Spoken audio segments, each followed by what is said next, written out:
नमस्कार, यो एभेन्यूज खबरको संकेत हो। तपाई अहिले एभेन्यूज एट 7 मा हुनुहुन्छ।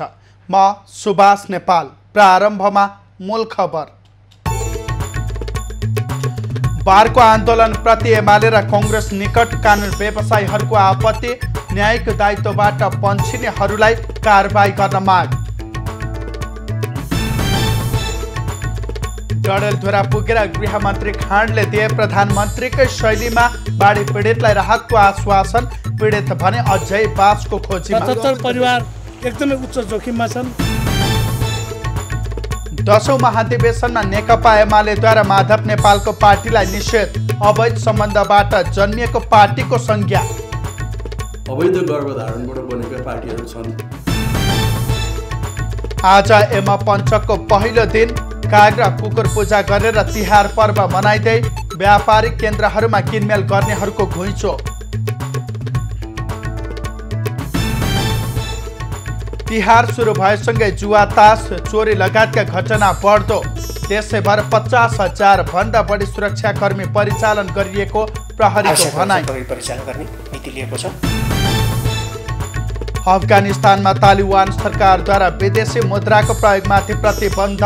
अर्थतन्त्रलाई ध्वस्त पार्ने भन्दै गर्यो नियन्त्रण।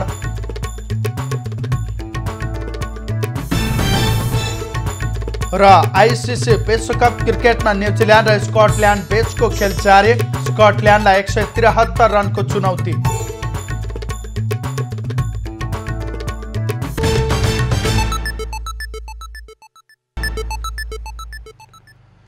अब खबरको सिलसिला प्रारम्भ गरौं। बारको आन्दोलनको विरोध सम्बन्धी प्रसङ्गबाट। नेपाल बार एसोसिएसन र सर्वोच्च अदालतका न्यायाधीशहरू इजलास बहिष्कार गरेर आन्दोलनमा उत्रिएका बेला बार नेतृत्वमा प्रभाव राख्ने एमाले र कांग्रेस आबद्ध वकिलहरूका संगठन भने सो आन्दोलनको विरुद्धमा देखिएका छन्। एमाले निकट प्रगतिशील कानुन व्यवसाय संगठन पीपीएलए र कांग्रेस निकट नेपाल डेमोक्रेटिक लयर्स एसोसिएसन डीएलएले बुधबार अलग अलग विज्ञप्ति निकाल्दै न्यायपालिकामा भइरहेको अराजकता र बारको आन्दोलनमाथि प्रश्न उठाएका हुन्। कांग्रेस निकट डीएलएका अध्यक्ष योगेन्द्र बहादुर अधिकारी र महासचिव लक्ष्मीदेवी रावलले जारी गरेको विज्ञप्तिमा न्यायिक कार्य सम्पादनमा कहिल्यै पनि कुनै पक्षबाट बाधा व्यवधान गरिने वातावरण सदाका लागि अन्त्य गर्न ठोस कदम चाल्नुपर्ने बताएका छन्। जनास्था नै न्यायपालिकाको गरिमाको आधार स्तम्भ भएकाले न्यायपालिकाको नेतृत्व तह र माननीय न्यायाधीशहरूबाट कुनै पनि बहानामा न्यायपालिकाप्रतिको जनआस्थामा खलबल पुग्ने कार्य तत्काल बन्द गर्न विज्ञप्तिमा माग गरिएको छ। एमाले निकट प्रगतिशील तथा पेशागत कानुन व्यवसायी संगठन पीपीएलए पनि प्रधान न्यायाधीश र न्यायाधीशका व्यक्तिगत स्वार्थ र कार्यकारी भूमिकाका रोजाइ जस्ता कुराले उनीहरू विवादमा परेको भन्दै संवैधानिक उपचार खोज्न दलहरू अग्रसर हुनुपर्ने बताएको छ। संगठनकी कार्यवाहक अध्यक्ष रमा श्रेष्ठले बुधबार विज्ञप्ति जारी गर्दै न्यायिक शुद्धिकरणका लागि बारले चालेको कदममा समर्थन रहने र इजलास बहिष्कारमा समर्थन नहुने बताएकी छन्। पीपीएलएको विज्ञप्तिमा सर्वोच्च अदालतका प्रधान न्यायाधीश वा न्यायाधीशहरू उप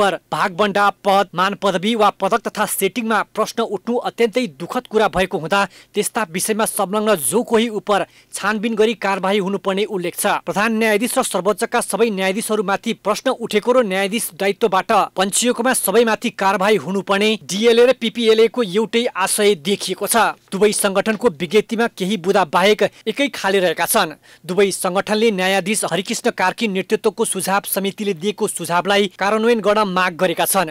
उनीहरूले इजलास बहिष्कार जस्ता कार्यले समस्याको समाधान दिन नसक्ने तर्फ पनि सम्बन्धित पक्षको ध्यानाकर्षण गराएको छ। गृहमन्त्री बालकृष्ण खाँडले बाढी पहिरोका कारण भत्केका सडक, पुल, घरको पुनर्निर्माण सरकारको पहिलो प्राथमिकतामा रहेको बताएका छन्। डडेलधुराको गन्याबधुरा गाउँपालिकामा बाढी पहिरो प्रभावित क्षेत्रको बुधबार निरीक्षण गर्न पुगेको खाँडले पहिरोबाट बचाउनका लागि सरकार दीर्घकालीन योजना निर्माणका रणनीतिक योजना तयार गरिरहेको बताएका छन्। उनले गृह मन्त्रालयले बाढी पीडितहरूको राहत प्याकेज सक्दो चाँडो पीडित सामु पुर्याउने आश्वासन दिए। नालाहरू होला, पाइपहरू होला, खानेपानीलाई फेरि पुनर्जीवन दिनु पर्यो। त्यसरी नै सडकलाई पनि फेरि हामीले निर्माण गर्नु पर्यो। त्यसले गर्दा त्यो सबै योजनाहरू तर्जुमा हुन्छ र चाँडोभन्दा चाँडो फेरि यो गाउँ चाहिँ नि पहिलाको जस्तै गाउँ बन्न सकोस्। निरीक्षणका लागि प्रधानमन्त्री शेरबहादुर देउवाको गृह जिल्ला डडेलधुरा पुगेका गृहमन्त्री खाँडलाई गाउँपालिका अध्यक्ष नवल मल्लले ज्ञापन पत्र बुझाउँदै 1 अर्ब 5 करोड 12 लाख बराबरको क्षति भएको जानकारी गराए। करिब 12 परिवार यो ठाउँमा छ, 32-36 परिवार पारिपट्टि 73मा छ। त्यसै गरेर हाम्रो यहाँ यो खोली बस्ती भयो, अनि यो बडेत भयो, अनि नाड भन्ने ठाउँमा गरेर लगभग 77 परिवार एकदमै उच्च जोखिममा छन्। उहाँहरूको तुरुन्त कहीँ बसोबासको व्यवस्था गर्नुपर्ने छ। गृहमन्त्रीलाई भेट गर्न पुगेका बाढी पीडितहरूले आफूहरूको सुरक्षित वासस्थानको माग गरेका छन्। बस्तीको जोखिम भेउला न हो उतातिर हाम्रो पनि त्यहाँ पनि केही यसो बसोबासको लागि हाम्रो त्यो गरिदिनु पर्यो गाउँतिर मान्छेको। गृहमन्त्री सहितको सो टोलीमा राष्ट्रिय विपद जोखिम न्यूनीकरण तथा व्यवस्थापन प्राधिकरणका प्रमुख कार्यकारी निर्देशक अनिल पोखरेल, सुदूरपश्चिम प्रदेश सभा सांसद गोविन्द बोहरा, गन्याबधुरा गाउँपालिका अध्यक्ष नवल मल्ल, प्रमुख जिल्ला अधिकारी मोहनराज जोशी लगायत सहभागी भएका थिए। प्रमुख प्रतिपक्षी दल नेकपा एमालेका प्रचार विभाग प्रमुख योगेश भट्टराईले नेकपा एकीकृत समाजवादी पार्टीलाई अवैध सम्बन्धबाट जन्मिएको पार्टीको संज्ञा दिएका छन्। काठमाडौँमा आयोजित पत्रकार सम्मेलनमा बोल्दै विभाग प्रमुख भट्टराईले चितवनमा हुने पार्टीको 10औं राष्ट्रिय महाधिवेशनमा प्रमुख राजनीतिक दलहरूलाई मात्र बोलाउने बताउँदै अवैध सम्बन्ध र गर्भधारणबाट जन्मिएको पार्टीलाई बोलाइरहनु नपर्ने बताएका छन्। उनले नेकपा एकीकृत समाजवादी पार्टीलाई पहिचान र ठेगाना नभएको टिप्पणी गरे। स्पष्ट छैन, पत्राचार गर्ने ठाउँहरू पनि स्पष्ट छैन, पत्राचार गर्नुपर्ने पहिचानहरू पनि भएको छैन। कुनै अवैध सम्बन्धहरूबाट बनेका, अवैध गर्भधारणबाट बनेका पार्टीहरू छन्। त्यस्ता पार्टीहरूलाई महाधिवेशनमा बोलाइरहनुपर्छ जस्तो मलाई लाग्दैन। प्रचार विभाग प्रमुख भट्टराईले गठबन्धन सरकारका कारण मुलुकमा संविधान मिचिएको र संवैधानिक अङ्गहरूमाथि हस्तक्षेप भएको बताएका छन्। उनले गठबन्धन सरकारले संवैधानिक अङ्गहरूमा स्वेच्छाचारिताको गम्भीर प्रश्न उठेको बताउँदै शक्तिहरूको स्वार्थमा देशमा राजनीतिक अस्थिरता पैदा गरेको आरोप लगाए। आशलाग्दो अवस्था नेपालमा सिर्जना भएकोमा फेरि पनि एउटा पुरानै एउटा असंसदीय, अलोकतान्त्रिक र स्वेच्छाचारी शासन मार्फत राजनीतिक अस्थिरतातिर मुलुकलाई धकेल्ने प्रयत्न भइरहेको छ शक्तिहरूको स्वार्थ। प्रचार विभाग प्रमुख भट्टराईले 10औं राष्ट्रिय महाधिवेशन ऐतिहासिक र भव्य हुने बताउँदै उक्त महाधिवेशनमा विधान महाधिवेशन भएको 2 महिनामा भएका ठूला राजनीतिक घटनाहरूको बारेमा पनि पार्टीले स्पष्ट धारणा राख्ने बताएका छन्। पूर्व प्रधान न्यायाधीश कल्याण श्रेष्ठले नेपालको प्रजातन्त्र कम्पनीको रूपमा विकसित भएको बताएका छन्। काठमाडौँमा आयोजित नेपालको राजनीतिक सन्दर्भ नामको पुस्तक विमोचन कार्यक्रममा पूर्व प्रधान न्यायाधीश श्रेष्ठले नेपालको प्रजातन्त्र कम्पनीको रूपमा विकसित भएको टिप्पणी गरे। उनले प्रजातन्त्र दलहरूको बाँडफाँडको चपेटामा परेको बताए। मेरो भागमा के पर्छ, मेरो बाउको के जान्छ, दुईटा सिद्धान्तलाई मुख्य क्राइटेरिया बनाएर निर्णय गर्ने संस्कार छ। प्रजातन्त्र कस्तो भयो भने अहिले दलहरूको प्रजातन्त्र भयो। प्रजातन्त्र जनताको प्रजातन्त्र हो, अनि दलहरू त कडी हुन्, उनीहरू इन्ट्रेस्टलाई आर्टिकुलेट गर्ने माध्यम हुन्, आफै प्रजातन्त्र होइन दल। पूर्व प्रधान न्यायाधीश श्रेष्ठले राजनीतिक दलहरूले जनतालाई तर्स्याउँदै हिँडेको आरोप लगाएका छन्। उनले राजनीतिक दलहरूको यस्ता गलत प्रवृत्तिका कारण नै प्रजातन्त्रले सही दिशाबोध गर्न नसकेको तर्क गरे। पन्छाउने र आफ्नो अहमियतलाई स्थापना गर्ने यो चेष्टा र यो संस्कारबाट वशीभूत भएर हाम्रो प्रजातन्त्रले जसरी गति लिनुपर्ने हो, जसरी दिशाबोध गर्नुपर्ने हो, जसरी सेवा र सुविधाहरू यसले चाहिँ उत्पादन गरेर जनतालाई लाभान्वित गर्नुपर्ने हो, भएको छ। उनले वर्तमान संविधानको कार्यान्वयन गर्नका लागि राज्य आर्थिक रूपले सुदृढ हुनुपर्ने बताउँदै आर्थिक रूपमा सक्षम नहुन्जेलसम्म संविधानको कार्यान्वयन गर्न नसकिने उनको भनाइ थियो। कहाली लाग्दो त्यो समय माओवादी र राज्य पक्षीय बीच ठाउँ ठाउँका भिडन्त, हजारौँ मारिए, घाइते त कति छन् कति। जीवनको खुसी अनायासै पीडामा बदलिन्छ। त्यो पीडा र घाउको खत अझै मेटिएको छैन। द्वन्द्वबाट प्रताडित वेदना आखिर कहिलेसम्म?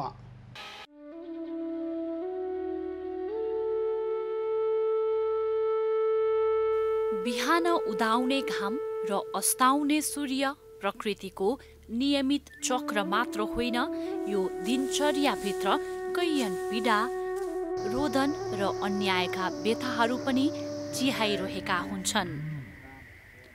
काठमाडौँ उपत्यकाको मनोरम प्राकृतिक दिनचर्यासँगै एउटी एकल महिला आफ्नो विगतको चहराइरहेको घाउ बोकेर निरन्तर आफ्नो पीडा आफ्नो दिनचर्यासँग बिसाइरहेकी छिन्।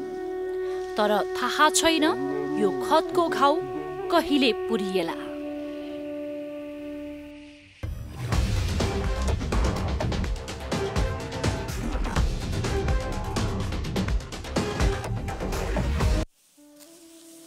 धान काट्दै जाँदा हँसिया भुत्तो हुन थाल्यो।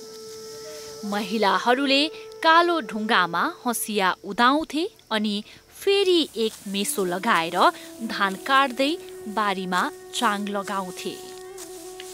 छोरा मान्छेहरू पनि बारीमा फिजाएको धान उठाउँदै मेसिनमा हाल्थे। मेसिनले घर्र घर्र गरेर धान र पराल छुट्याउँथ्यो। आइमाईहरू धान र फोगोटो छुट्याउन व्यस्त रहेका भेटिन्थे। यही दैनिकीमा आफूलाई हराइरहेकी पात्र हुन् कृष्ण कुमारी कोजु। जसरी धानको गाँज काट्दा चिरिएको आवाज आउँथ्यो, उनको जीवनबाट पनि यस्तै नुनचुक छर्दाको पीडा जस्तो चरक्कको आवाज हामीले भेटाउन पुग्यौं। धान काटेर थकाइ मार्न टुसुक्क आलीमा बसेका बेला कृष्ण कुमारीको विरहको वेदनालाई हामीले खोतल्न पुग्यौं, जुन 10 वर्षे माओवादी युद्धसँग जोडिएको थियो। दिदी माइत गएको बेलामा दिदीको दियोर आउँदाखेरि उहाँ पनि आउनुहुन्थ्यो कि सँगै, अनि त्यसरी चिन्जान भएको। अनि चिन्जान भयो अनि माग्न पनि आउनुभएको हो। माग्न आउँदाखेरि नदिने भन्नुभयो बाबाहरूले, टाढा नदिने, एउटा छोरी दुईवटा त परिसकेको थियो, नदिने भन्दाखेरि अब पछि भागेर आएको। धनगढीको सेनाको ब्यारेकबाट फोनको घन्टी बज्छ, शिवपुरी ब्यारेकका लागि हाम्रो पल्टन सर्दैछ है। माओवादी र सेना बीच युद्ध उत्कर्ष पुगेका बेला घर नजिकै श्रीमानको सरुवा हुन लागेपछि कृष्ण कुमारी कोजुको मनभरि खुसीका छालहरू उभार हुन थाले। बिहानीको उषा किरणको पर्खाइमा रहेकी कृष्ण कुमारी आफ्नो लाला बालालाई काखी च्याप्दै बसेकी उनी मस्त निदाउन पनि सकेकी थिएनन्। एक प्रहर झमक्क निन्द्रा लाग्यो, तर सपना भने उनलाई निको लागेन। बिहानीको पहिलो प्रहरमा काठमाडौँमा श्रीमानले पाइला टेक्ने मनभरि विश्वास लिएकी उनको होस त्यति बेला उड्यो जति बेला बिहानै नमिठो कराएका काग र कर्कस लाग्दो एफएमको खबरले मुटु नै हल्लाइदियो। मैले त्यो बेलामा त्यही हस्पिटलहरू अनि हरियो पर्दा त्यस्तो सपनामा देखाएको थिएँ कि, अनि सपना देख्दाखेरि नि मलाई त मनमा अलिकति त्यही सोध्न पनि आयो, मनमा पनि शङ्का लाग्यो कि मलाई। अनि फेरि अनि मैले एफएम सुन्दाखेरि पनि जलबिरेमा यस्तो घटना भयो भने सुनेँ, फेरि बेलुका सुनेँ मैले, अनि मलाई त मनमा चिसो आयो। ठुली छोरी 8 वर्षकी, अरू 2 जना छोरा काखे बालक नै थिए। एउटा सेनाको श्रीमती हुँदा एक मनले मुटु दरो बनाउने कोसिस हुन्थ्यो, तर नारीको मन कसरी मानोस्, उनी भक्कान थिइन्, तैपनि आफूलाई सम्हाल्ने कोसिस गरिन्। पहिला दाइले हेर्दा त सबै रगत थियो अरे, जम्मै रगतले धुलोले रगतमा अब लटपटेर अब कता लटपटिनु भयो होला, माटोमा धुलो के रगतमा धुलो टाँसिएको थियो अरे। अनि दाइहरूले चाहिँ हेरेर अनि मुख धोएर हामीलाई देखाउँदा त मुख त सफाइ थियो, सफाइ थियो। त्यसरी मैले उहाँ पनि मुख हेरेको, अनि यहाँ घाटमा नि पानी खुवाउनु पर्छ अरे भनेर त्यो घाटमा पनि पानी खुवाउन नि दिनुभएको थियो, पानी पनि खाएको। राज्यले द्वन्द्व पीडित भनेर वर्गीकरण गर्यो, तर देशको लागि शहादत प्राप्त गरेका व्यक्तिलाई द्वन्द्व पीडित भन्दा उनी जस्ता हजारौंको मन कुडियो। न्यायका लागि कृष्ण कुमारी जस्तै 1034 जनाले माइती घरमा 31 दिनसम्म आन्दोलन गरे, बल्ल श्रीमानलाई शहीदको दर्जा मिल्यो। श्रीमानको हत्या गर्नेलाई कारबाहीको माग पनि राखे, तर राज्यले न्याय भन्दा उल्टो पीडा दिएको कृष्ण कुमारीको भनाइ छ।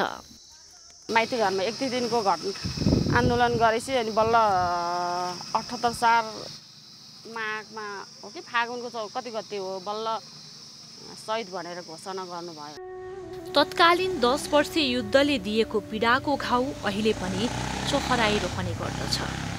खेती किसानी काम, राज्यबाट आउने केही हजार रुपैयाँ, छोरा छोरीले जुन स्तरमा शिक्षा पाउनु पर्ने हो त्यो नभएको कृष्ण कुमारीको गुनासो छ। क्षतिपूर्तिको कुरा गौडे रह्यो। युद्धमा खत बसेको घाउ बेला बेला चोहराइरहँदा अहिले पनि उनको आँखामा बलिन्द्र धारा आँसु बगेर आउँछ।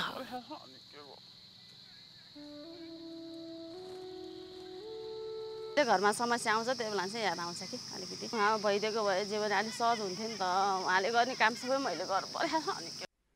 पुरुषोत्तम कोजुले देशका लागि वीरगति प्राप्त गरे, यो गौरवको पाटो होला। तर कथित जनयुद्धले जनतालाई न्याय दियो कि दिएन, युद्धको घाउ मेटाउन सक्यो कि सकेन, अझै प्रश्न अनुत्तरित रहेका छन्। श्रीमानको आत्माको शान्तिको लागि, न्यायका लागि युद्धका नायकीहरूलाई आफ्नो आँसुले जहिले पनि प्रश्न गर्ने कृष्ण कुमारीको भनाइ छ। सानो बच्चा छ, श्रीमान छैन, बच्चाहरू हुर्काउन बढाउन धेरै गाह्रो हुन्छ। त्यसरी धेरै महिलाहरू पेन्सनको भरमा बस्नु परेको छ। पेन्सनको भरमा बसेर बच्चाहरू न भने जस्तो पढाउन सकेको छ, न खान सकेको छ, न लाउन सकेको छ। कृष्ण कुमारी जस्तै हजारौंको सिन्दुर पुछिएको छ। देश र जनताका लागि श्रीमानले बगाएको रगतको मूल्य न्याय हराएको देशमा के रहेछ त भन्ने प्रश्न कृष्ण कुमारीलाई खड्किरहेको छ। हनुमन्ते खोलामा धेरै पानी बग्यो, तर कृष्ण कुमारीको जीवनशैली अझै पनि फेरिएको छैन। उही आँसुको भेलमा श्रीमानको लागि न्यायको याचना गरिरहेकी छन् कृष्ण कुमारी कोजु। एभी न्यूज खबरका लागि प्रभात थापाको रिपोर्ट।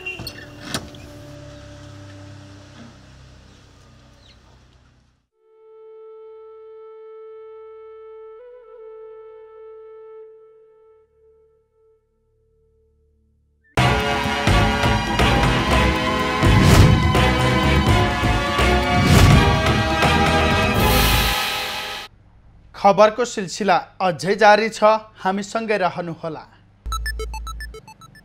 अब बाँकी खबर। तिहारको पहिलो दिनमा यमराजको दूत कागको पूजा गर्ने गरिन्छ, तर यस वर्ष काग तिहार र कुकुर तिहार एकै दिन परेको छ। तिहारको पहिलो दिन यमराजको सन्देशवाहकको रूपमा कागलाई तथा भैरवको वाहनका रूपमा कुकुरलाई पूजा गरिँदै तिहारको सुरुवात भएको छ। यम पञ्चकको पहिलो दिन आज कागको पूजा गरी मिठो मिठो खाना दिएर काग तिहार मनाइँदैछ। वैदिक मान्यता अनुसार कागलाई सन्देशवाहकको रूपमा मान्ने गरिन्छ। आजको दिन कागलाई पूजा आजा गरी खान नदिइकन आफूले खाएमा पापको भागी भइन्छ भन्ने जनविश्वास छ। वैदिक सनातन हिन्दू धर्म अनुसार कागलाई यमदूतका रूपमा मानिन्छ। कागले सबैलाई समान दृष्टिले हेर्छ भने यसले अन्न बालीमा लाग्ने किरा फट्याङ्ग्राहरू खाइदिन्छ। कागलाई यमराजको सन्देश सुनाउने यमदूतका रूपमा पनि मानिन्छ।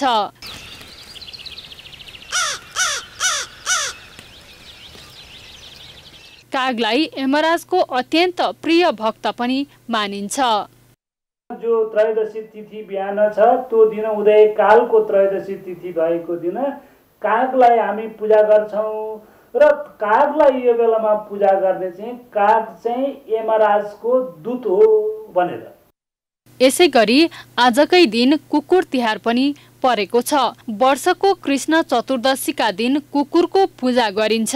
यस दिन कुकुरलाई विशेष प्रकारका खानेकुरा खान दिने चलन छ। कुकुर घरपालुवा, आज्ञाकारी, घर रक्षक एवं गुनिलो जनावर पनि हो। कुकुरलाई इमानदार र वफादार जनावर पनि मानिन्छ। यो जनावरले सुँघेर अपराधीहरू पत्ता लगाउन मद्दत गर्दछ। कुकुरलाई भैरवको वाहन पनि भन्ने गरिन्छ। दुवैलाई यमराजको वाहन भन्ने पनि गरिन्छ। अझ तपाईँ थाहै होला, कुकुर त जिउँदै के अरे उसँग स्वर्ग पुगेको सान्दर्भिक कथाहरू पनि आउँछन् र छन्। अनि अर्कोतिर फेरि के छ भने कागलाई पनि चिरञ्जीवी चरो हो भन्ने भनाइ पनि छ। आजका दिन मासको पात खाने चलन छ। आजको दिन मासको पातको साग खानाले मानिसको सबै पाप नाश हुन्छ भन्ने जनश्रुति पनि पाइन्छ। आजका दिन पाप नाश गर्न तथा नरकलाई खुसी पार्न नर्के नुहाउने चलन छ। नुहाइसकेपछि दीपदान गर्ने तथा आलसको बोट बालेर आगो ताप्ने प्रचलन छ। यसो गर्दा स्वर्ग गइन्छ भन्ने जनविश्वास छ। कुकुर तिहारको अवसरमा पशुपतिनाथ मन्दिर परिसरमा कुकुर पूजाका साथै कुकुरलाई रेबिज विरुद्धको खोप समेत लगाइएको छ। तिहारको पहिलो दिन विभिन्न संस्थाको पहलमा सकारात्मक सन्देश प्रवाहका लागि खोप कार्यक्रम आयोजना गरिएको हो। नेपालीहरूको दोस्रो ठुलो चाड तिहारको पहिलो दिन देशैभरि काग र कुकुरको पूजाआजा गरी मनाइएको छ। तिहारको विशेष अवसरमा काठमाडौँको पशुपतिनाथ क्षेत्रभित्र रहेका झण्डै 400 भन्दा बढी कुकुरहरूलाई रेबिज विरुद्धको खोप दिएर कुकुर पूजा गरिएको छ। यो कार्य पहिलो पटक भए पनि आगामी वर्षहरूमा यसलाई अझ व्यापक बनाउँदै राष्ट्रिय कुकुर दिवसको रूपमा विकास गर्ने योजना रहेको पशु चिकित्सक श्रीराम अधिकारीले बताए। तिहार चाहिँ आज पहिलो सुरुवात हो। हामी यो भिपान भेटनरी प्र्याक्टिसनर एसोसिएसन नेपाल यो पनि चाहिरहेछ कि कुकुर तिहारलाई विशेष पर्वको रूपमा मनाउनलाई यो पहिलो वर्ष, त्यसपछि लगातार हामी सबै वर्षहरू चाहिँ यसरी नै मनाउँदै जाने, अझ भव्य रूपमा मनाउने हामीले प्रोग्राम बनाइरहेछ। कुकुरलाई यमदूतको रूपमा पनि लिइन्छ। नेपालमा कुकुरलाई वफादार प्राणी र घरको रेखदेख गरी चोरी डकैती हुनबाट बचाउने भएकाले पनि कुकुरलाई पूजा गर्ने गरिन्छ। भैरवको वाहनको रूपमा पुजिने कुकुरलाई पशुपतिमा मन्त्र जप गरी विभिन्न विधिपूर्वक पूजा गरिएको हो। द्वौ स्वानौ श्याम सबलौ वैवस्वत कुलोद्भवौ ताभ्याम अन्नम प्रयच्छामि स्याता मेता बहिंसगौ। हामीलाई यस्तो हिंसाजन्यबाट यो रक्षा गरिदिने यो कुकुर यस्तो प्राणी हुनुहुन्छ। त्यो प्राणीलाई चाहिँ हामीले सधैँ भोजन दिन्छौँ भनेर यो एउटा मन्त्र छ। त्यो मन्त्र यहाँ शास्त्रमा लेखिएको छ। त्यो प्रत्येक दिन हामीले त्यो मन्त्र दिनुपर्ने हो।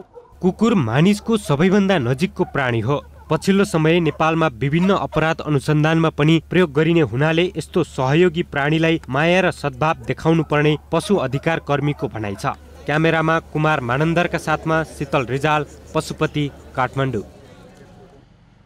चाडपर्व नजिकिएसँगै सुरक्षा चुनौती बढ्ने गर्दछ। नेपालीहरूको दोस्रो महान चाड तिहार सुरु भएसँगै जुवा, तास, चोरी, झै झगडा लगायतका घटनाहरू बढ्ने गरेको छ। यस्ता अपराधजन्य गतिविधि नियन्त्रण गर्नका लागि नेपाल प्रहरीले यस वर्ष देशभर 50,000 बढी प्रहरी जनशक्ति परिचालन गरेको छ। नेपाल प्रहरीले तिहार सुरक्षाका लागि देशैभरि 50,000 भन्दा बढी प्रहरी जनशक्ति परिचालन गरेको छ। चाडपर्वमा उपत्यका छाड्नेको संख्या बढ्ने हुँदा अपराधजन्य गतिविधिमा वृद्धि हुने गरेको छ। तिहारमा जुवातास, मदिरा सेवन, चोरी, झै झगडा लगायतका आपराधिक गतिविधिहरू बढ्ने गर्दछ। अन्य समयभन्दा तिहारमा उपत्यकाभित्र आपराधिक घटनाहरू बढ्ने हुँदा यसको नियन्त्रणका लागि प्रहरीले 7,000 बढी जनशक्ति खटाएको छ। विभिन्न किसिमको रणनीति अन्तर्गत सादा प्रसङ्ग परिचालन गर्ने, एम्बुसिङका कुराहरू गर्ने, चेक जाँच, भिग्रस चेक जाँचका कुराहरू गर्ने, नियमित चेक जाँचका कुराहरू गर्ने, पट्रोलिङका कुराहरू गर्ने, ग्रामीण गस्तीका कुराहरू गर्ने, एम्बुसिङका कुराहरू गर्ने, मोबाइलका कुराहरू गर्ने, क्युआरटीकाहरू परिचालन गर्ने लगायत यो व्यापक किसिमको प्रहरी परिचालन विभिन्न प्रकृतिमा नेचरमा आवश्यकता अनुसार प्रहरी परिचालन गर्ने नीति लिएको छ। नागरिकको सुरक्षा सहजताका लागि प्रहरीले उपत्यकाका 14 स्थानमा नागरिक सहायता कक्ष स्थापना गरेको छ। यदि कुनै पनि अपराधिक क्रियाकलाप भएको देखेमा तत्काल प्रहरीलाई जानकारी गराउन समेत प्रहरीले आग्रह गरेको छ। हामीले प्रवर्तनात्मक पाटोबाट र नियन्त्रण गर्ने सिलसिलामा व्यापक किसिमको चाहिँ प्रहरी परिचालन गर्ने पाटोबाट पनि अपराध नहुने भन्ने कुरा होइन, अपराध हुन्छन्। त्यो अपराध भइसकेपछि त्यसलाई कानुन दायरामा ल्याउने, छिटोभन्दा छिटो कानुन दायरामा ल्याउने काम प्रहरीले गर्छ। यसको लागि प्रहरीको आफ्नो सबै संयन्त्र र नागरिकसँग पनि सहकार्य गरेर ती व्यक्तिहरूलाई कानुनी दायरामा ल्याउने सन्दर्भको कुरा प्रमुख हुन्छ। त्यसमा पनि प्रहरी लागिपरेको अवस्था छ। प्रहरीले रमाइलोको लागि भन्दै मदिरा सेवन, जुवातास लगायतका गतिविधिमा संलग्न नहुन समेत सबैलाई अनुरोध गरेको छ। चीनले नेपाललाई अनुदान सहायता स्वरूप थप 16 लाख मात्रा कोरोना विरुद्धको खोप उपलब्ध गराएको छ। स्वास्थ्य तथा जनसङ्ख्या मन्त्रालयमा एक कार्यक्रमका बीच चिनिया राजदूत हो यान्छीले स्वास्थ्य तथा जनसङ्ख्या मन्त्री विरत खतिवडालाई सो खोप हस्तान्तरण गरेकी हुन्। स्वास्थ्य तथा जनसङ्ख्या मन्त्री खतिवडाले चीन सरकारले चालु आर्थिक वर्षभित्र सबै नेपालीलाई खोप दिइसक्ने योजनालाई पूरा गराउन सहयोग स्वरूप कोरोना खोप उपलब्ध गराउँदै आएकोमा आभार व्यक्त गरे। उनले चीन सरकारले नेपाललाई हालसम्म 34 लाख मात्रा सो खोप अनुदान सहायताको रूपमा उपलब्ध गराएको पनि जानकारी दिए। सम्पूर्ण लक्षित जनसङ्ख्यालाई यस वर्षभित्रै कोभिड-19 विरुद्धको खोप लगाइसक्ने लक्ष्य अनुरूप नेपालले कार्य गरिरहँदा चीन सरकारबाट प्राप्त सहयोग तथा सहजीकरण अत्यन्त सहयोग सिद्ध रहेको स्मरण गर्न चाहन्छु। चिनिया राजदूत यान्छीले नेपाल सरकारको कोरोना विरुद्धको अभियानमा साथ दिन चीन सरकारले आवश्यक सहयोग गर्न पाएकोमा खुसी व्यक्त गरिन्। उनले 2 दिनपछि चिनिया सेनाले नेपाली सेनालाई 3 लाख मात्रा कोरोना विरुद्धको खोप उपलब्ध गराउने जानकारी गराइन्। चिनिया सेनाले नेपाली सेनालाई पनि 3 लाखको साइनोफार्म को खोप अनि अरू केही मेडिकल मटेरियल्सहरू अनुदान पनि गर्नेछ। ती सामानहरू अब 2 दिनपछि 5 तारिखमा पनि काठमाडौँमा आउनेछ। राजदूत यान्छीले कोरोना निर्मूल गरी नेपालको सामाजिक आर्थिक क्षेत्रलाई सहज बनाउन चीन सरकारले सकेको योगदान पुर्याउने प्रतिबद्धता समेत व्यक्त गरिन्। जिल्ला मालपोत कार्यालय कैलालीमा भू सेवा सर्भर लागू भइसकेपछि नागरिकले शास्ति खेप्नु परेको छ। नागरिकलाई छिटो छरितो रूपमा सेवा दिनका लागि नेपाल सरकारले भू सेवा सर्भर लागू गरेको थियो। तर सर्भरले राम्रोसँग काम नगर्दा सेवाग्राहीहरू हैरानी खेप्न बाध्य छन्। दैनिक जसो भिडभाड धेरै हुने मालपोत कार्यालयको काम भने प्राय सुस्त नै हुन्छ। सरकारले सेवाग्राहीलाई सेवा दिन सजिलो होस् भन्दै भू सेवा सर्भर लागू गरे पनि सर्भर पटक पटक जाम हुने हुँदा एक दिनमा हुनुपर्ने काम 3 दिनसम्म लाग्ने गरेको नागरिकहरूको गुनासो छ। लेखापढी गर्न सजिलोको लागि ल्याइएको यो सर्भरले काम नगर्दा टाढाबाट आएका नागरिकहरूले भने हप्तौं कुर्नुपर्ने बाध्यता रहेको छ। सेवाग्राहीले यसको समाधानका लागि छिटोभन्दा छिटो पहल गर्नुपर्ने बताए। नागरिकबाट हामी त कर त लिइराखेका छौँ नि, त्यो अनुसारको व्यवस्थापन भएन भने भोलि एउटा ठुलो विद्रोह आउन सक्ने सम्भावना देखिन्छ।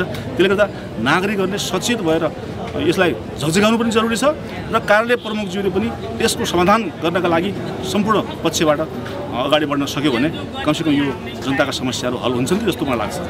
सरकारले गत भदौ 1 गतेदेखि यो सेवा सुरु गरेको थियो। तर पछिल्लो समय सर्भरमा समस्या आइरहँदा सेवाग्राहीले केही शास्ति खेप्नु परिरहेको लेखापढी सङ्घ कैलालीले जनाएको छ।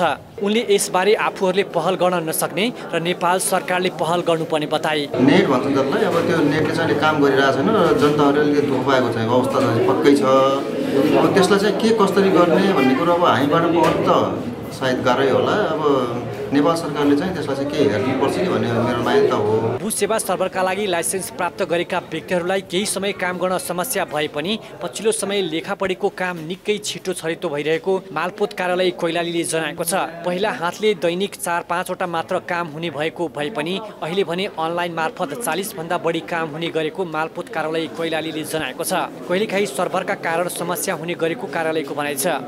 यो भू सेवाको सर्भर चाहिँ अलि 12 देखि 4 बजीसम्म अलि त्यतिखेर धेरै चाप पर्ने हुनाले सर्भर स्लो मात्र भएको, बन्द भएको अवस्था छैन।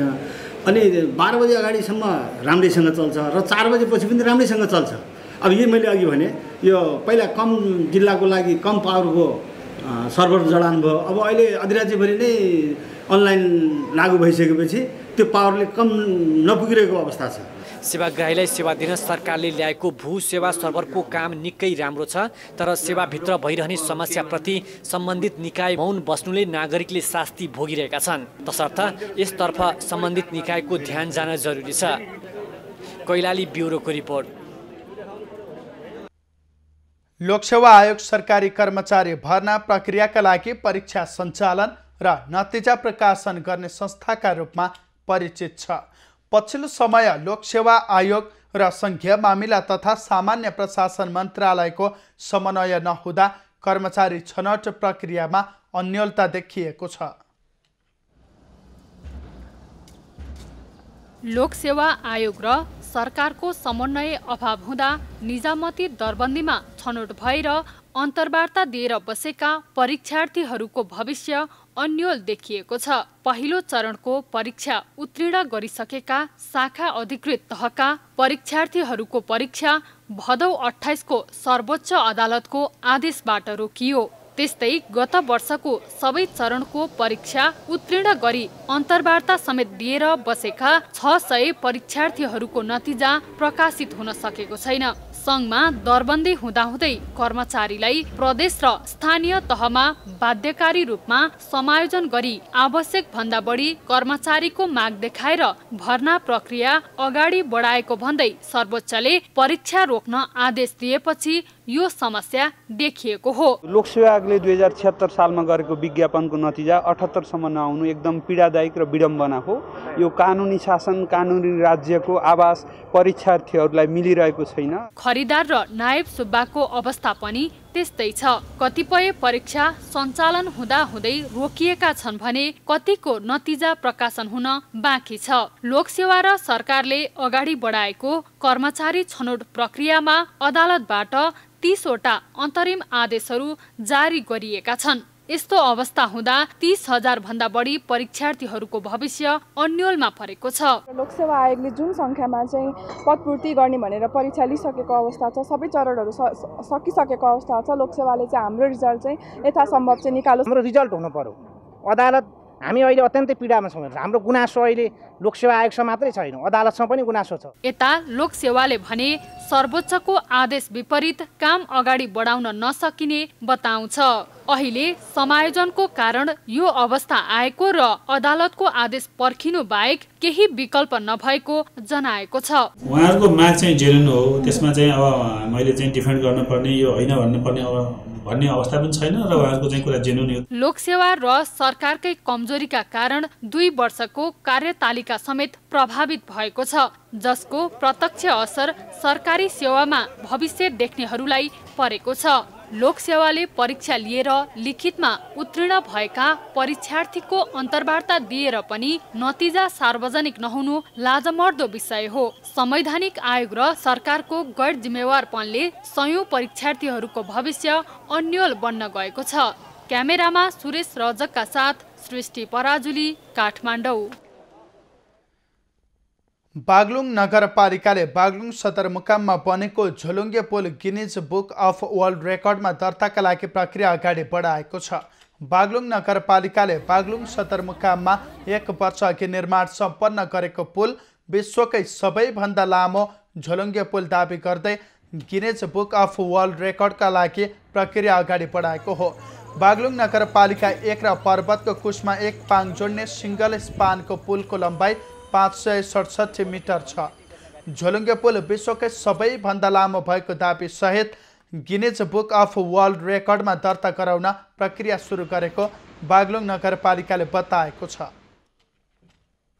विवरणहरू माग गर्यो, थप विवरण मागिसकेपछि हामीले त्यो विवरण पनि पेश गर्यौँ। यसरी चाहिँ पहिलो रेस्पोन्स भइसकेपछि हामीले उसले मागेका तथ्य तथ्याङ्कहरू, डाटाहरू, विवरणहरू उसले मागिसकेपछि हामीले दोस्रो चाहिँ इन्ट्री गऱ्यौँ। दोस्रो इन्ट्री गरिसकेपछि त्यसको केही खबर आएको चाहिँ छैन। थप चाहिँ हामी इन्क्वायरी गर्न चाहिँ गइरहेका चाहिँ छौँ। यसअघि Guinness book of world record स्विजरल्यान्डमा बनेको 494 मिटर लामो सिंगल स्पानको चार्ल्स ब्रिज झोलुङ्गे पुलको नाममा रहेको छ। सौर्य एयरलाइन्सले नेपालमा पहिलो पटक अन्तर्प्रदेशीय हवाई सेवा सञ्चालनमा ल्याउने भएको छ।